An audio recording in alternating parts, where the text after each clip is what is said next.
Yes, we are working pecs today. Technically, we are doing push-ups, but specifically what we're going to do is go through all of the scientific conditioning routines that one can do with push-ups. I'm going to break everything down from how to build power, how to build strength, how to build stability. The goal is to teach you all of the different phases within the push-up exercise that you can challenge yourself when you're at home. So if you don't have access to a full gym and you need to add some variety to your push-up routine, I've got you covered. Basically, I'm going to teach you everything from plyometrics to stabilization and bodybuilding. So hold on tight. Hello and welcome to another edition of Back in Shape with T. I'm Tarashe, and today we're going to do something a little bit different. We are still continuing the phase of training with minimal equipment, whether you're training at home or training in an office or from your office desk. What I'm going to do is to integrate many of the concepts of sports fitness training inside of the push-up movement pattern. So what we're gonna go over is how we incorporate stabilization in order to help strengthen your base of strength. We're gonna do some reactive neuromuscular condition in order to get more explosiveness. We're gonna do some integrated stabilization training, which really focuses on muscle and balance at the same time. And we're going to do some stabilization equivalency training, which allows us to go back and forth between an unstable environment to a stable environment in order to force the final phase of what we're trying to do, which is muscular density training, hypertrophy training, how one puts on muscle by optimizing time under tension and manipulating some of the acute variables.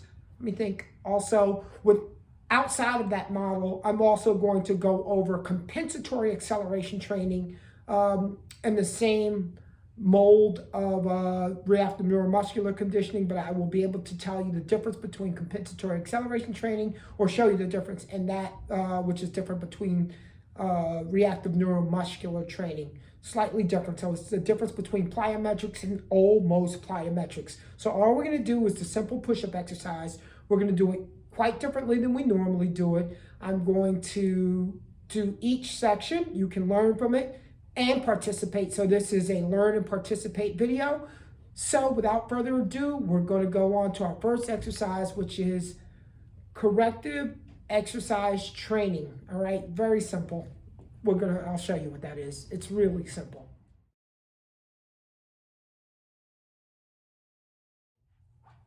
Okay, today's routine is only going to feature the push-up and the many different ways we can use push-ups inside of exercise science. The first exercise we're going to do in the push-up is going to break down the movement in a phase that we call corrective exercise training. So what we do is we break the exercise up into all of its parts so your body gets used to being in position. So, for example, when we're doing a push-up, I want to be able to stabilize, scoop the core in, hold myself up in a lockout position. This is what the locked out position looks like, or the terminal position in the push-up. We work this, especially when we don't have enough strength to do the push-up, we work at least the plank push-up position so we can start to develop stability in the shoulders. You can see muscles in the shoulders working and my fully flexed tricep. From there, we go a little more, let's say, intense, because this is going to be harder. We're going to unlock the elbows and going to go halfway and just hold it down for 10, 9, 8, 7, 6, 5, 4, 3, 2, 1. Holding the midpoint where all of the resistance is another way to train your strength for the push-up. So if you can't do a full push-up and you work your way up to holding that midpoint for 30 seconds up to a minute, you're developing strength to get to that next level. It's much better than practicing push-ups from your knees. It's hard to carry over to do a full real push-up from the kneeling position. And the final exercise that we do in this corrective exercise training modality is, if you can't do a concentric push-up, which is from down to up, we're going to train you to go from up, from here, holding it, good form, all the way down with control to the bottom. And we hold it here. 3, 2, 1. And those are the ways that we work on correcting form for the push-ups if you don't know how to do them. The next phase we're going to go into is called the integrated stability training, where we're going to add in a little bit of dysfunction or instability to the exercise in order for the abs to get involved. All right, coming up on to integrated stabilization training. We're still doing push-ups. So what I'm going to do is I'm going to go from this stable floor where my feet are really, really stable to doing a push-up with my feet and toes on the ball. So now I'm wobbly at this part of my body, so I have to scoop that stomach in while I do my push-ups. 10 here. 1, 2, 3, 4, 5, 6, 7, 8, 9, 10. All right. From the integrated stabilization training, what we're going to go into now is stabilization equivalency training. So I'm going to put my hands on the unstable environment now, do 10 push-ups, unstable, as you can see, and I'll do 10, 1, 2, 3, 4, 5, 6, 7, 8, this is extra hard, 9, 10.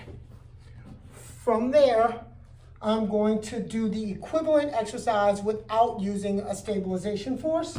I'm going to use a stable ground to do 10. 1, 2, 3, 4, 5, 6, 7, 8, 9, 10. That was stabilization, equivalency training, and integrated stability training. But we're going to go into the phase called reactive neuromuscular training, which is nothing but plyometrics. All right. What we're going to do now is something called reactive neuromuscular training, plyometric push-ups. That means I'm going to explode off the ground and elevate my hands to they're not touching the floor and allow my body to eccentrically just fall back into place and pop right back up quickly. We're going to do 10 like that. I might add a clap in between. That will show that I have a lot of explosive air between my hands at the terminal end and the floor, meaning I push myself up high enough to clap my hands. All right? I got 10 here. We can do this together, or you can just do 10 regular push-ups. Here we go. 1, 2, right up, 3, 4, 5, 6, 7, 8, 9, 10. All right. Very simple exercise.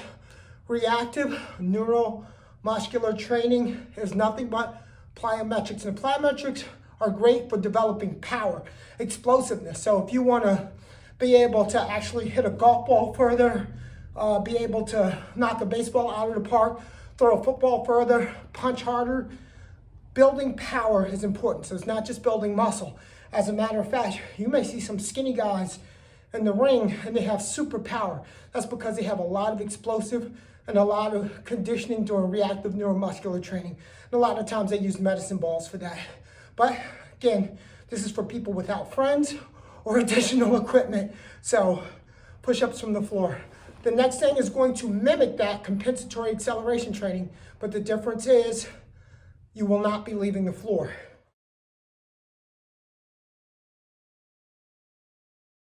Say, for example, I'm able to do a smooth 40 to 50 push-ups. And that's nice. I might get a nice pump from that. I might develop some nice endurance in terms of muscular endurance, even a bit of muscle size because I'm building up those slow twitch muscle fibers, making them grow as well.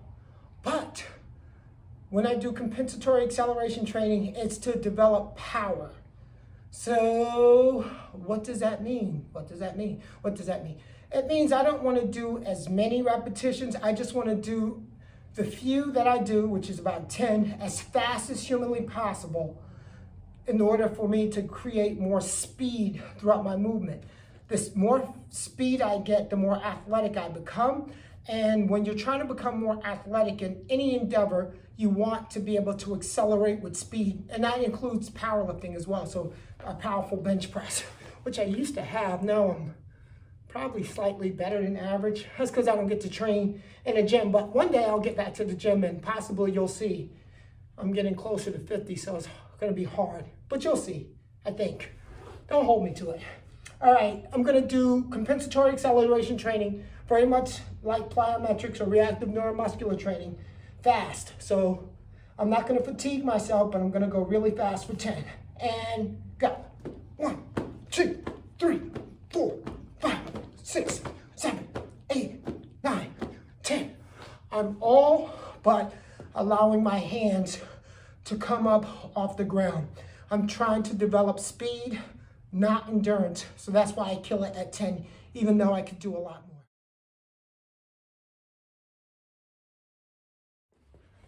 All right, here we go. We're gonna go into the dip, and what we're gonna do is muscular density training or pure hypertrophy training. We're using time under tension to bang out 10 repetitions in order to force growth in the muscle. So as we do this, proper time under tension to force growth will take about 35 to 50 seconds to complete the exercise. So it's down, squeeze at the top, 1, down, squeeze at the top, eccentrically come down, smooth, smooth, smooth, and up, up, up, squeeze, that's 3, and it's about 3 to 4 seconds per rep, and bring it up, squeeze at the top, 4, down, down, down, and squeeze at the top, 5,